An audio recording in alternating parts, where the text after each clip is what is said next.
Hi, welcome to the Film After 11 podcast. My name is Joshua Zeiber, editor of the Video File Movie and Home Theater blog.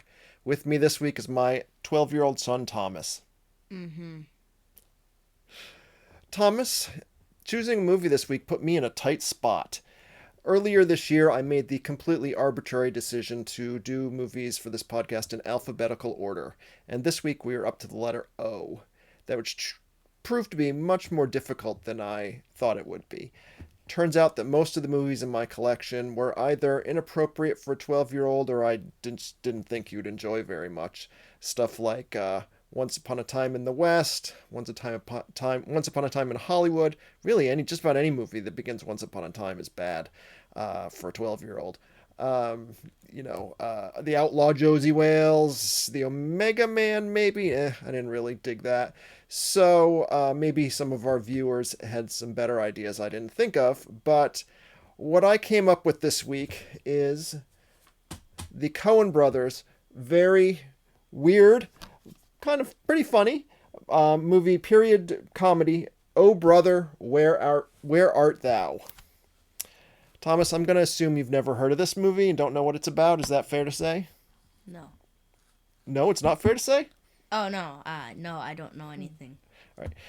Just looking at the cover, do you even know what those stripy pajamas represent? Prisoners? Yeah, hey, you do, yes.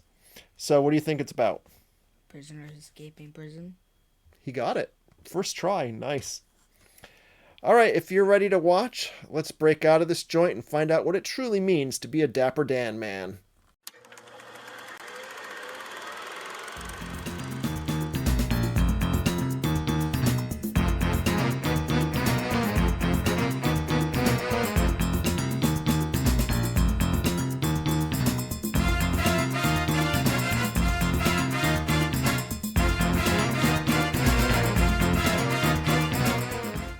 Who elected you leader of this outfit? Well, Pete, I figured it should be the one with the capacity for abstract thought, but if that ain't the consensus view, then hell, let's put it to a vote. Suits me. I'm voting for yours truly. Well, I'm voting for yours truly, too.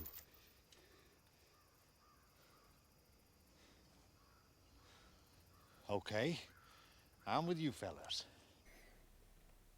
Okay, we are back from watching Oh Brother, Where Art Thou? Thomas, are we in another tight spot here? When I chose this movie, I kind of had a feeling that this would be a challenging movie for you. Would that be an accurate thing to say? I mean, a little bit. A little bit. Okay. Let's start by asking you what you did like in this movie. I liked the setting. Okay. This was set in the 1930s during the height of the Great Depression. Yeah. I like the setting. Mm-hmm. And yeah. That's it? That's all you liked? I thought the characters were a little bit funny. Okay. Which one in particular? Or ones in particular? The one that cared about his hair a lot. Yep, that was Everett, played by... Do you know who that was played by? I can't tell. You can't remember any actors. He was in another movie we did for this podcast with you. Well, He was who the one of two people in that movie. I know who the people were. What movie was that? Gravity. I Yes. know who they were. I just don't know who is who. Well, I'm going to tell you, it's not Sandra Bullock. It was George Clooney. Yes. Well, I'm glad that you at least recognize that he's the same actor.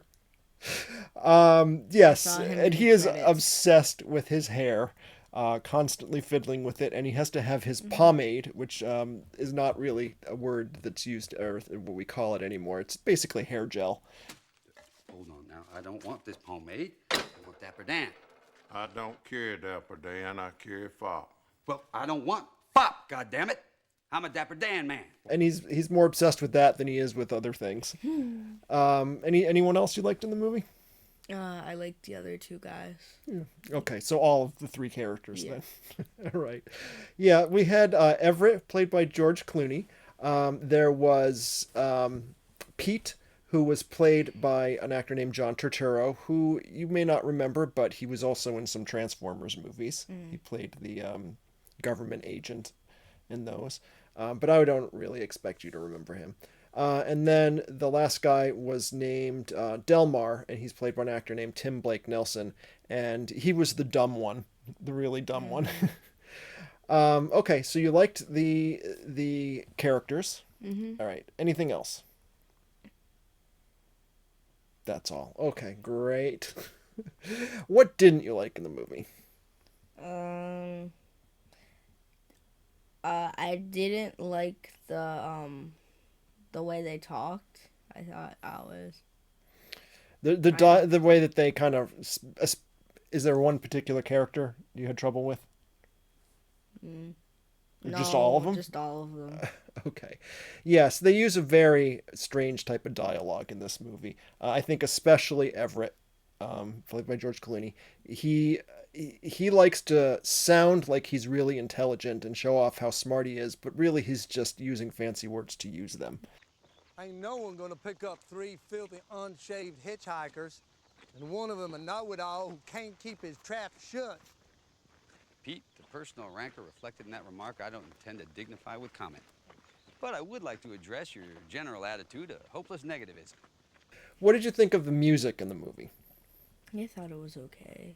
Just I didn't okay. like it. I didn't dislike it. Either way, all right. This movie has a lot of bluegrass music. Sorry, that is appropriate for the time period. And as they mention in the movie, even at the time, it was considered old timey music. One of the things that's notable about the music, well, I mean, when was the first time we heard music in this movie? The opening scene. Okay, and who was singing? The prisoners. The prisoners. And what was notable about them? They were all people of color. Yeah, most of them were black.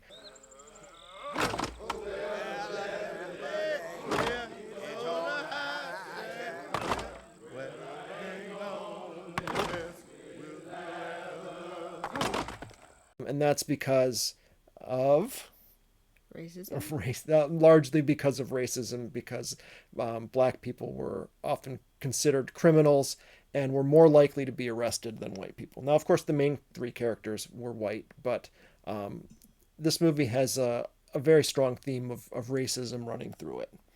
And that comes to a head at the end when the 3 characters go to that rally, and you said you did recognize what that was. Mm-hmm. And what was that? That was the KKK. Yeah, the Ku Klux Klan, which was at its strongest at that time period, and they were extremely racist. I mean, they're still around, so they're still extremely racist. And yeah, they were notable for like capturing and hanging black people just because they were black, because they were horribly racist. And then we also learned that who else is a member of that? The opposing guy, that one? I don't know. One of the politicians, basically. Yeah. Another important theme in this movie is that both of the politicians who are running for governor are terrible people, really. The first one, the guy who's currently governor, played by Charles Durning, he's terribly corrupt through and through. And the other guy who's running as a reformer, who's going to clean up the state, is, we find out, a member of the KKK and terribly racist, and that is his undoing when he reveals exactly who he is, and the voting populace turns against him. However, that means they're going to turn to the first guy, who is terribly corrupt. So there's really a no-winning situation there. All right, Thomas, you said you had some trouble understanding the dialogue. Did you have trouble following the plot, the basic plot of the movie? The basic plot I kind of got. Okay. Now, at the beginning of the movie, it said what in the credits? That was based on the Odyssey. On the Odyssey by Homer. And that's kind of tongue-in-cheek. It's only very, very, very, very, very loosely based on that, in the broadest of senses. And now you have started reading the Odyssey, yes? Yeah. But you're not very far into it, are I you? got like 3 pages in. Okay. Did you see anything? I mean, I know you haven't read it, but you've also have taken an interest in Greek mythology, and we've read as a family, we've read all the Percy Jackson books and watched that TV show. So did you recognize anything else in the movie that might tie in with Greek mythology? No. Nothing? No. What about the three women who tempt our Oh, heroes there? The siren. The sirens, right? The sirens who lure men to their misfortune. There's also a blind prophet at the beginning, the guy on the train car, and I don't know if you made this connection necessarily, but there's a cyclops in the movie. He's not a literal cyclops with an eye in the center of his the head, guy but he's with the yes, eye that's patch. yeah, exactly. He Mugs. claims to be a Bible salesman played by John Goodman, and he turns out to be another bad person. There's a lot of bad people in this movie. So the movie was set during the Great Depression. Do you really have you studied that at all in school? Do you really have a We're concept? doing it now. Yeah, it was a really bad time in American history where just most of the public was broke, and because Like $10 would make you rich. yeah, well, I mean, at the time, that money was worth more to people, so $10 was a lot of money to them, but it was very hard to come across $10. Like that would be like really something that they had to work for. Yeah, and the rich people were very rich, and the poor people were very poor. Yeah. And just really struggling and out of work. And that should have some relevance to modern times, unfortunately. Boy, that was a mighty fine picking and digging. I tell you what, you come on in here, you sign these papers here, I'm gonna give you $10 piece. Well, Thomas, if we have to rate this movie on our scale for this podcast of a W to an L, where does this fall for you? I don't know. Probably a W. Probably, you say. Yeah. So Yeah, it sounds W. like it sounds Yeah. like a fairly weak W. Yeah. Did you feel when we were watching it that you wished I had picked something else? Were you unhappy with this choice? No, it's I fine. mean, you said a W, but That was alright. Yeah, it was fine. it was fine. Okay. All right, but it doesn't sound like your most enthusiastic pick. Yeah. All right. You know, that's fair. And I think that this is a movie that, although it's rated PG-13, it's not really meant for younger viewers because there's just a lot in it that maybe you don't appreciate yet, but you might come to later. One of the things in it is the very quirky comedy of the movie. It's very off-kilter.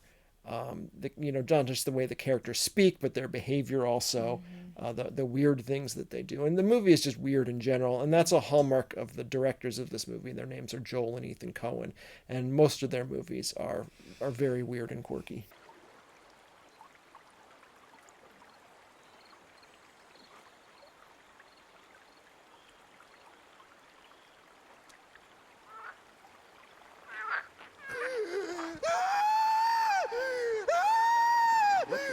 Joe, what the heck's got into you?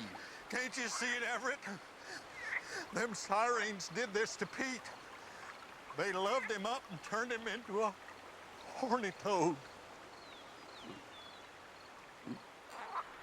Is there anything else that you want to talk about? No. All right, so I guess we'll cut it short there. If you enjoyed this content, please like, share, and subscribe. That's your cue. Please like, share, and subscribe. Like, subscribe. Do it. Great job there, Do Thomas. it now.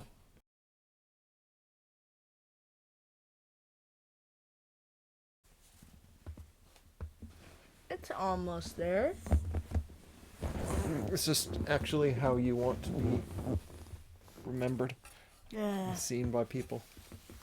No.